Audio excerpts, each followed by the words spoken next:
भरावन block प्रमुख चुनाव में जोरदार चुनाव का प्रचार प्रसार किया गया। वहीं पर बीजेपी नेता अपनी मनमानी करते रहे। दूसरी ओर निर्दलीय प्रत्याशी अधिकारियों के निर्देशानुसार पालन करते हुए बिन्नू सिंह तोमर शांतिपूर्वक चुनाव किए। उसी में श्रीराम सिंह तोमर सिंह मीनू सिंह के बड़े भाई हर कदम पर शांति बनाने का काम किया। तो वहीं बीजेपी कार्यकर्ताओं ने कदम कदम पर निर्दलीय प्रत्याशी को भी परेशान किया। प्रिंट मीडिया, इलेक्ट्रॉनिक मीडिया और सोशल मीडिया के माध्यम से सत्ता पक्ष के द्वारा जो नंगा नाच किया जा रहा था, जो प्रत्याशियों के पर्चे फाड़ फाड़ कर क्षेत्र पंचायत सदस्यों की धोती, माताओं बहनों की, जहां पर बेटी बचाओ बेटी पढ़ाओ का नारा देने वाली सरकार के राज्य में महिलाओं की धोती फाड़ी जाती हो, जिस प्रदेश का संत महंत योगी जिसका मुखिया हो, उस प्रदेश में अगर माताओं और बहनों की उनके कार्यकर्ताओं के द्वारा धोती फाड़ने का काम किया गया है, तो हमको मालूम पड़ रहा है कि ये अब द्वापर का युग फिर से आने वाला है और त्रेता का युग आने वाला है। त्रेता में रावण ने एक महिला के साथ, एक स्त्री के साथ, एक सती के साथ, और द्वापर में दुर्योधन ने एक महिला के साथ, एक सती के साथ अपमानित करने का काम किया था। उसका समूल नाश हुआ था। और जिस तरह की से भाजपा की सरकार में माताओं बहनों का अपमान हो रहा है, इससे प्रतीत होता है कि आने वाले समय में उत्तर प्रदेश से भाजपा का समूल नाश निश्चित है। इनको एक भी सीट उत्तर प्रदेश से नहीं मिलेगी। कुर्सी छोड़ के योगी जी को मंदिर में जाके पूरा घंटा बजाने का काम करना पड़ेगा। जिस तरह से पर्चे फाड़े जा रहे थे, एक संशय की स्थिति।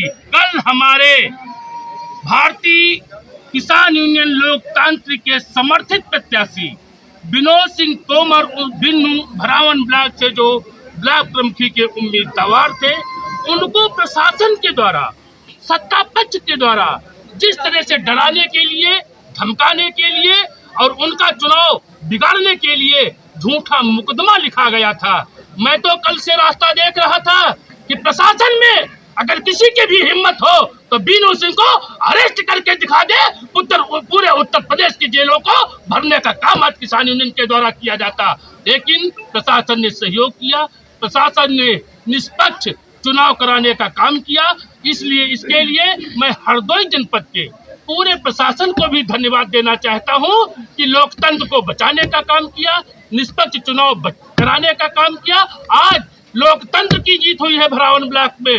और मैं पूरे उत्तर प्रदेश के लाइव के माध्यम से पूरे उत्तर प्रदेश के किसानों से कहना चाहता हूं कि अगर लोकतंत्र को बचाना है, अगर खेती को बचाना है, अगर किसानी को बचाना है, अगर अपने घर के नौजवानों के भविष्य को बचाना है, तो केवल न सपा, न बसपा, न भाजपा, न कांग्रेस, न लोकदल, अगर आवश्यकता है आज तो केवल किसान यूनियन की आवश्यकता है। और अगर सब लोगों ने किसान यूनियन के डंडे के साथ, झंडे के साथ खड़े होकर सड़क पर आंदोलन करने का काम किया, तो बेईमान नेताओं को कुर्सी छोड़ के जंगल में माला जपने के लिए जाना ही पड़ेगा। जय हिंद, जय जवान, जय। पार्टी के दबाव में लिखा गया है या प्रशासन ने लिखा है, इस पर आपकी क्या टिप्पणी है? ये जो मुकदमा का लिखा गया है केवल सत्ता पक्ष के दबाव में, और बड़ी विडंबना की बात है, जहां पर चाहे वो पुलिस हो और चाहे जो प्रशासनिक अधिकारी हो, आज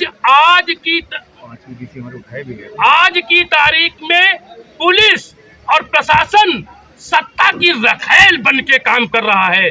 सत्ता के सामने भीगी बिल्ली की तरह दुम हिलाते हुए घूम रहा है, जबकि चाहे पुलिस हो और चाहे कोई भी प्रशासनिक अधिकारी हो, इनको कानून का काम करना चाहिए, इनको संविधान का काम करना चाहिए। इनको तनख्वाह जनता देती है, जनता के टैक्स के पैसे से जब ये तनख्वाह पाते हैं तो इनको जनता के कानून की रक्षा करना चाहिए। सत्ता पक्ष के नेताओं के पीछे दुम हिलाते नहीं घूमना चाहिए, उनकी चापलूसी नहीं करनी चाहिए। और उसी चापलूसी का परिणाम है कि कल हमारे समर्थित प्रत्याशी के ऊपर एक झूठा मुकदमा लिखने का काम किया जाए। ये सत्ता का भी दबाव, ये प्रशासन का भी अपहरण का जो मुकदमा लिखा गया। इसके अलावा कुछ क्षेत्र पंचायत सदस्य लगभग 5 जो बिन्नू सिंह के पक्ष में निष्पक्ष होकर ईमानदारी से इनको वोट देना चाहते थे, सपोर्ट करना चाहते थे, सत्ता पक्ष के द्वारा उनको जबरदस्ती अपहरण कर लिया गया।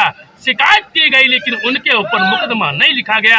आज जिन्होंने ईमानदार सदस्यों का अपहरण किया था और उसके बाद भी हार का मुंह उनको देखना पड़ा है, तो आज बेईमानी की हार हुई है, आज मक्कारी की हार हुई है, आज सत्ता की गुंडाई की हार हुई है। आज लोकतंत्र बचा है और इसी तरह से अगर लोकतंत्र बचने लगेगा तो अब राम राज्य आने के, राम राज्य योगी नहीं ला पाएंगे, राम राज्य मोदी नहीं ला पाएंगे।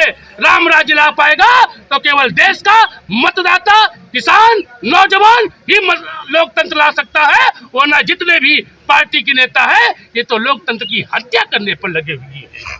इसलिए आज की जीत समस्त क्षेत्र पंचायत सदस्यों की जीत है। और ये दूसरे जो विपक्ष में प्रत्याशी लड़ रहे थे, मैं उनकी भी हार नहीं मानता हूँ। जीत बिन्नू सिंह की हुई है, लेकिन विपक्ष की भी हार नहीं हुई है, हार हुई है भारतीय जनता पार्टी की बेईमानी की नीतियों की हार हुई है, किसी प्रत्याशी की हार आज नहीं हुई है। समस्त क्षेत्र पंचायत सदस्यों को हार्दिक शुभकामनाएं, बधाई, जिन्होंने निष्पक्ष ईमानदारी के साथ लोकतंत्र को बचाने में साथ देके बिन्नू सिंह को ब्लॉक प्रमुख बनाया है। इसके लिए पूरे क्षेत्र की जनता को, प्रशासन को और खासकर बिन्नू सिंह जी को, जिन्होंने निर्दलीय उम्मीदवार के रूप में पर्चा भरकर क्षेत्र में जागृति करने का काम किया। और सबसे बड़े तो बधाई के पात्र और सबसे अच्छी खुशी की बातें हैं कि इस क्षेत्र की राजनीति के भीष्म पितामह श्री राम सिंह जी हमारे बगल में बैठे हुए, आज इन्हीं की नीतियों का परिणाम है, आज इन्हीं के दिशा निर्देशों का परिणाम है कि 15-16 सालों के बाद ब्लॉक प्रमुखी की पद की कुर्सी आज पुनः उस परिवार में आई है जहां अनादिकाल से ब्लॉक प्रमुख जिस घर से बनते चले आ रहे थे। अब हमको प्रतीत हो रहा है कि आने वाला समय, चाहे वो लोकसभा हो, चाहे वो विधानसभा हो, चाहे वो विधान परिषद हो, इस क्षेत्र में गरीब किसान मजदूरों का राज्य स्थापित होने जा रहा है। बेईमानों का राज्य, भ्रष्टाचारियों का राज्य इस क्षेत्र से खत्म होने जा रहा है। जय हिंद, जय जवान, जय किसान। अतरौली से आर.के. सिंह की रिपोर्ट, TV1 इंडिया न्यूज। पूरे देश में आषाढ़ी बीच कच्छी नववर्ष भगवान जगन्नाथ की रथ यात्रा मनाई जा रही। कोरोना के चलते सरकार ने शर्तों के साथ रथ यात्रा कराने की इजाजत दी है। राज्य की सबसे बड़ी रथ यात्रा अहमदाबाद में होती है। उधर भी कर्फ्यू को लेकर जगत के साथ अपने भाई बलभद्र और बहन सुभद्रा के साथ निकल पड़े। फिर गांधीधाम के गलपदार में भगवान जगन्नाथ का मंदिर है, जहां आज सुबह से ही पूजा अर्चना शुरू हो गई। वहीं भगवान जगन्नाथ के दर्शन कर श्रद्धालु भी भावुक हो गए। हर साल ये परंपरा रही है कि भगवान जगन्नाथ भाई बलभद्र और बहन सुभद्रा जी नागराचार्य लोगों को आशीर्वाद देने के लिए आषाढ़ी बीज के असली मंदिर से बाहर आते हैं। अहमदाबाद से bureau report, TV1 India news. देखते रहिए TV1 इंडिया न्यूज। नमस्कार। और TV1 इंडिया न्यूज की खबरों को ज्यादा से ज्यादा शेयर करें और चैनल को सब्सक्राइब जरूर करें।